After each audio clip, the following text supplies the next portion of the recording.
Even the brightest stars can face sudden tragedy. Some celebrities at the peak of fame and health have succumbed to unexpected complications during routine surgeries. Their deaths are still shocking today, reminders that life is fragile and tragedy can strike anyone, even those who seem larger than life under the spotlight.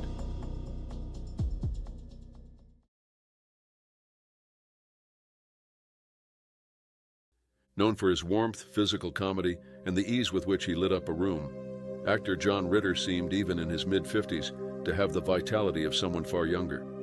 He was someone who brought a lot of joy on screen, and nothing in his long and celebrated career hinted at the silent medical danger that he would have to face one day, setting the stage for a disturbing outcome during surgery. John Ritter was born Jonathan Southworth Ritter on September 17, 1948, at the Providence St. Joseph Medical Center in Burbank, California, the same hospital where he would take his final breath 54 years later. He grew up as the son of Tex Ritter, a well-known singing cowboy and film star, and actress Dorothy Faye. His early years were shaped by both the entertainment industry and a significant eye injury that left him with only peripheral vision in one eye. John attended Hollywood High School, becoming student body president, and later pursued psychology at the University of Southern California before switching to theater arts. His passion for performance carried him into the USC School of Dramatic Arts and eventually onto stages in Europe before he graduated in 1970. By the late 1970s, John had become a household name through his role as Jack Tripper on Three's Company, earning an Emmy and Golden Globe in 1984. His career continued steadily, with appearances in over 100 films and television series, roles on Broadway, and beloved performances in projects such as It, Sling Blade, Problem Child, and Bad Santa. He also voiced Clifford in Clifford the Big Red Dog and played Paul Hennessy on 8 Simple Rules, further solidifying his status as one of the most enduring comedic figures of his generation. On September 11, 2003, John was rehearsing for 8 Simple Rules on the Walt Disney Studios lot when the first signs of catastrophe appeared. He suddenly became ill, sweating heavily, and experiencing severe chest pain, vomiting, and nausea. These symptoms closely resembled a heart attack, prompting those around him to rush him across the street to Providence St. Joseph Medical Center at around 6 p.m. Emergency room physicians also interpreted his symptoms as a myocardial infarction and immediately began standard treatment for that condition. Yet John was not suffering a heart attack. He was experiencing an undiagnosed aortic dissection, a tear in the wall of the aorta that demands immediate and highly specific intervention. The misdiagnosis proved disastrous. The medications used for suspected heart attacks, including anticoagulants, can worsen internal bleeding during an aortic dissection. As John's condition deteriorated, doctors eventually recognized the true cause of his collapse and moved him into emergency surgery. Surgeons attempted to repair the torn vessel and manage extensive internal bleeding, but by that point, the damage was irreversible. His cardiovascular system had already sustained catastrophic injury. Despite their efforts, he was pronounced dead at 10:48 p.m., only hours after first falling ill and just 6 days shy of his 55th birthday. The aftermath was marked by grief, legal battles, and a renewed focus on the dangers of aortic disease. A private funeral was held on September 15, 2003, with John later interred at Forest Lawn Memorial Park in Hollywood Hills. His widow, Amy Yazbek, filed multiple lawsuits against the hospital and several physicians involved in his care. Some cases were settled, including a $9.4 million settlement with the hospital, but a major wrongful death lawsuit against Dr. Joseph Lee and radiologist Dr. Matthew Lottish ended with a jury finding no negligence. Amy maintained that John could have survived had the aortic dissection been recognized earlier. The impact of John's death prompted widespread sorrow among colleagues and fans and led to long-term efforts to raise awareness of thoracic aortic disease. Amy founded the John Ritter Foundation and helped establish the Ritter Rules, which outline the urgent symptoms, risk factors, and diagnostic steps necessary to identify an aortic dissection quickly. His death became a catalyst for education, advocacy, and research aimed at preventing similar tragedies. Though his life ended abruptly, John's legacy as an actor, father, and beloved figure in American entertainment continues to endure.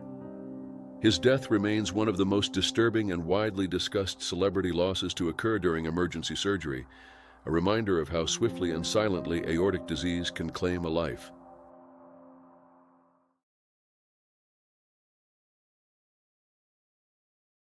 Olivia Goldsmith arrived at the Manhattan Eye, Ear and Throat Hospital on January 7, 2004, expecting a routine cosmetic operation that she had undergone variations of in the past. The celebrated author entered the facility in high spirits and with no indication that the procedure, intended to refine her appearance, would come with a series of complications that would leave the literary world in tears.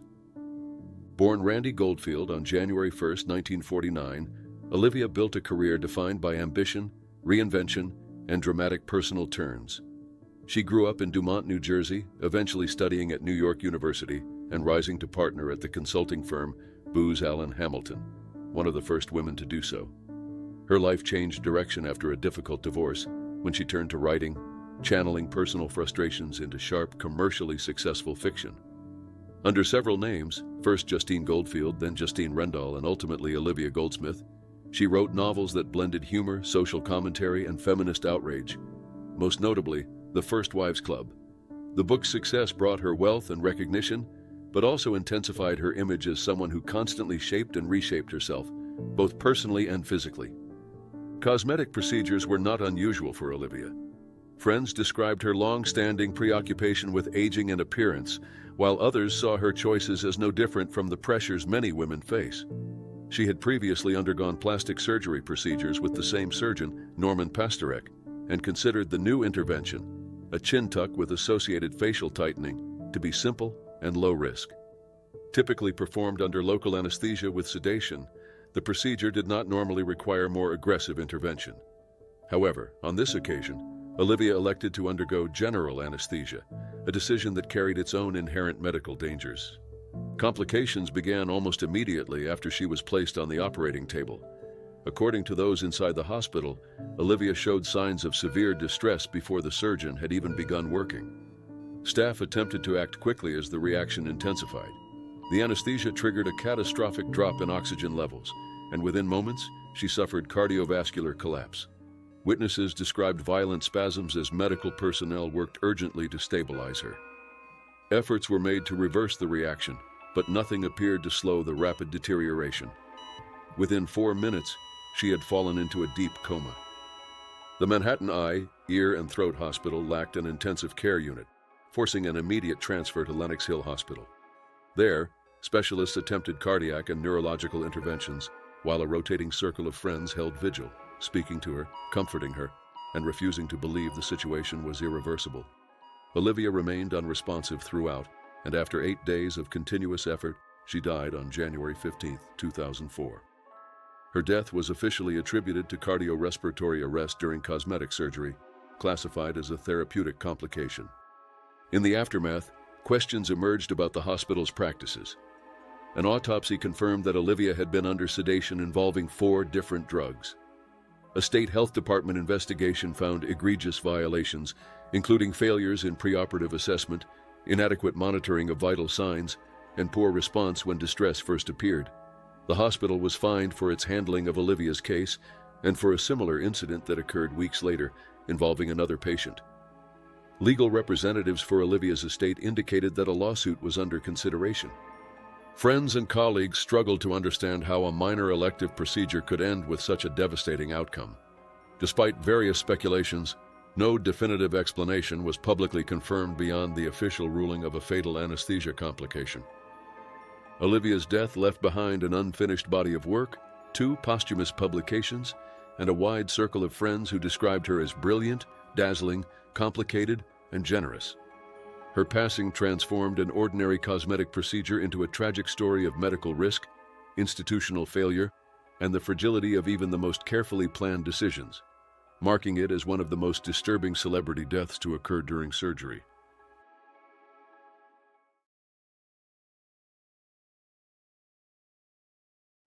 In February 2017, Bill Paxton had to face one of the biggest challenges of his life, a major heart procedure that would change everything for the actor. After decades of steady work, a respected career, and plans for future projects, Bill hoped he would return to work as good as new, surrounded by friends who supported him. But what began as a planned operation meant to stabilize long-standing medical issues instead became something else. William Paxton was born on May 17, 1955, in Fort Worth, Texas, into a family that blended business, creativity, and history. His mother, Mary Lou, raised him and his siblings in the Catholic faith, while his father, John, worked as a businessman and museum executive. Bill's lineage included a brigadier general who fought in the Civil War, though his own ambitions leaned toward art, film, and performance. His career developed gradually, beginning in the art department before shifting into acting, where he became known for his distinctive Texan cadence and everyman presence. Over 4 decades, he built a reputation as a versatile performer in projects such as Aliens, True Lies, Apollo 13, Twister, Nightcrawler, and A Simple Plan. On television, he earned multiple Golden Globe nominations for Big Love and an Emmy nomination for Hatfields and McCoys. He also directed, most notably with the film Frailty, which received critical acclaim. After a brief early marriage, the actor met Louise Newberry on a London bus, later marrying her in 1987. They built a life in California and raised 2 children, James and Lydia. Despite his achievements and busy schedule, Bill carried a childhood medical legacy with him. Rheumatic fever had damaged his aortic valve, leaving him with a condition known as bicuspid aortic valve, a congenital defect that increases the risk of aneurysm, stroke, and heart failure. By 2017, ongoing concerns led to the decision to undergo surgery.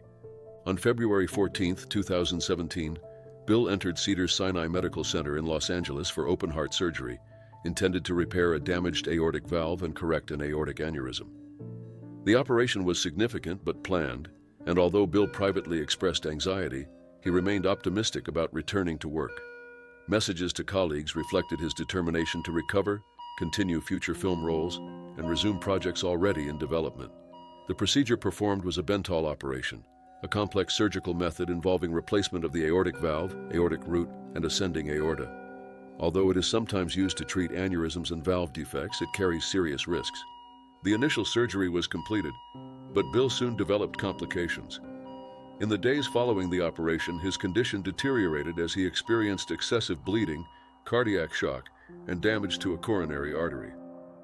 On February 25th, 11 days after the procedure, he suffered a fatal stroke, a known risk when blood flow or clotting becomes unstable after major cardiovascular surgery. Despite interventions, the complications proved irreversible, and he died at age 61. His remains were later buried at Forest Lawn Memorial Park in Hollywood Hills. The aftermath brought both grief and scrutiny. Bill's death certificate officially recorded a stroke resulting from complications of heart surgery. His family later filed a wrongful death lawsuit, alleging that the Bentall procedure had been an unnecessarily risky and unconventional choice, and that crucial information about its dangers had not been fully communicated. The surgeon and hospital denied wrongdoing, stating that Bill and his family had been informed of the risks. After years of legal proceedings, the case was settled to the mutual satisfaction of both parties, with terms undisclosed.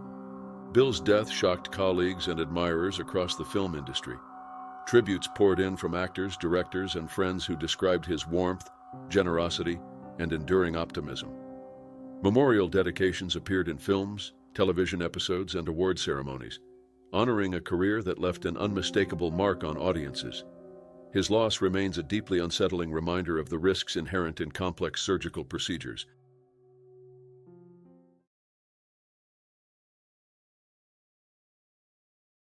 By December 1973, Bobby Darin had lived his life knowing better than most of us that time has its unforgiving limits. Famous for his astonishing versatility and relentless drive, he continued working and performing even as his body weakened. But despite his immense talent and drive, not even Bobby Darin could stop fate. Born Walden Robert Casado in New York in 1936, Bobby had been marked by illness almost from infancy. Recurrent bouts of rheumatic fever throughout childhood left him with a severely weakened heart, and by the age of 8 he already knew his life could be shorter than most. He carried that knowledge into adulthood, shaping a career defined by extraordinary output across pop, swing, folk, rock and roll, and country music. He achieved early success as a songwriter, followed by million-selling singles including Splish Splash, Dream Lover, Mac the Knife, and Beyond the Sea. Bobby's rapid ascent brought him Grammy Awards, film roles, and a Golden Globe. But personal revelations and tragedies, including learning the truth about his parentage and witnessing the assassination of Robert F. Kennedy, sent him into periods of seclusion and reinvention. Despite these upheavals, he returned to performing with a renewed seriousness. His heart trouble, however, remained constant. In 1971, he underwent 5 hours of open-heart surgery to receive 2 artificial valves, a reminder of the medical fragility he had lived with since childhood. He continued performing afterward, often requiring oxygen during and after shows. By 1973, his health had begun to deteriorate again. After failing to take antibiotics before a routine dental visit, Bobby developed a systemic infection that placed additional strain on his already compromised heart. One of his artificial valves, implanted only 2 years earlier, began to fail. Fully aware of the seriousness of his condition, he voluntarily admitted himself to Cedars-Sinai on December 11, 1973, for another round of open-heart surgery intended to repair the damaged valves. On the evening of December 19th, a 4-person surgical team began the demanding procedure.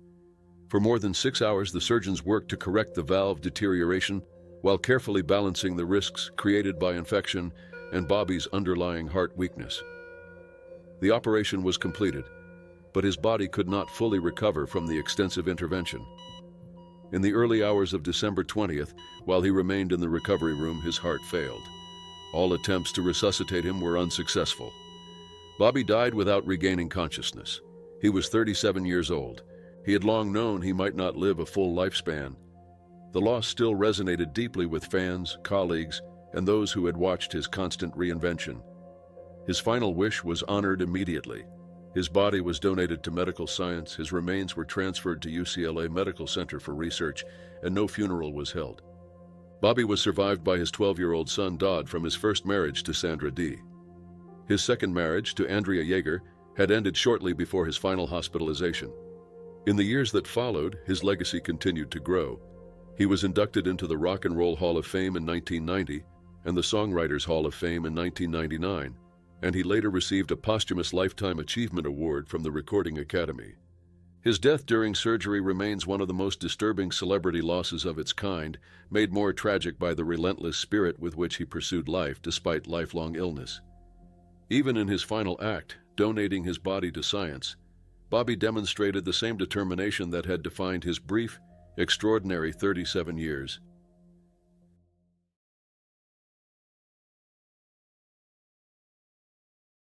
Dan Blocker, towering at 6'4" and known for his role as Hoss Cartwright on Bonanza, was a familiar figure in Hollywood by 1972. Born and raised in Texas, a former soldier and high school teacher, he had built a career spanning television, film, and business. At 43, he remained active, widely respected, and at the height of his public life. But everything changed when a relatively simple surgical procedure turned into something far more complicated. Bobby Dan Davis Blocker was born on December 10, 1928, in DeKalb, Texas, weighing 14 pounds and growing into a towering figure who reached 6 feet 4 inches and weighed over 300 pounds. His size was striking, but those who knew him remembered a good-natured, fun-loving spirit marked by kindness, discipline, and a deep sense of responsibility. He attended the Texas Military Institute before playing football at Hardin-Simmons University and later transferring to Sul Ross State Teachers College. There, he discovered acting almost by accident, finding unexpected joy in the craft, and eventually earning a degree in speech and drama. After serving in the Korean War as an infantry sergeant, where he earned a Purple Heart and several additional military honors, Dan returned to complete a master's degree in dramatic arts. He married his college sweetheart, Dolphia Parker, in 1952, and together they raised 4 children, David, Dirk, and twin daughters Deborah Lee and Dana Lynn. Before turning fully to acting, Dan spent several years as a teacher and coach in Texas and New Mexico, later moving to California for doctoral studies and part-time teaching while he pursued professional roles. The turning point in Dan's career came in 1959 when he was cast as Hoss Cartwright on Bonanza. Over the next 13 seasons, he appeared in 415 episodes, becoming one of the most beloved figures on American television. Viewers were drawn to the warmth, humor, and moral steadiness he brought to the role. Off-screen, he built successful business ventures, including partial ownership of the Bonanza Steakhouse chain, and quietly helped others through charitable work that he preferred to keep anonymous. His popularity grew alongside his reputation for humility, generosity, and unwavering loyalty to friends and colleagues. In early May 1972, Dan entered Daniel Freeman Hospital in Inglewood, California, for a cholecystectomy, a common surgical procedure to remove the gallbladder. The operation was considered routine, but his large physical stature posed challenges for anesthesia and post-operative mobility. These factors significantly increase the risk of complications, particularly blood clots, which can form when recovery limits movement and slows circulation. Although the surgery itself was completed without immediate issues, Dan soon developed a pulmonary embolism, a sudden blockage in a lung artery caused by a blood clot that had traveled from elsewhere in the body. Pulmonary embolisms are among the most dangerous complications following surgery, capable of causing catastrophic respiratory failure within minutes. Despite intensive monitoring and urgent attempts to save him, Dan's condition deteriorated rapidly. The clot prevented oxygen from properly moving through his lungs, leading to a fatal collapse. He died at just 43 years old. The news stunned the entertainment industry and devastated those who had worked alongside him for more than a decade. Bonanza took the unprecedented step of addressing the loss of his character in the following season, marking one of the first times a television series acknowledged the real-life death of a major cast member. Co-stars, including Michael Landon, later spoke about the overwhelming grief that filled the set, describing Dan's absence as an emotional void that could not be replaced. Dan's remains were interred in Woodman Cemetery in DeKalb, Texas, beside his parents and sister. His hometown honored him with a museum display and a statue, and Hardin-Simmons University inducted him into its Hall of Leaders. His passing remains one of the most disturbing celebrity deaths linked to surgery, a sudden loss of a man whose presence had shaped television history and touched countless lives.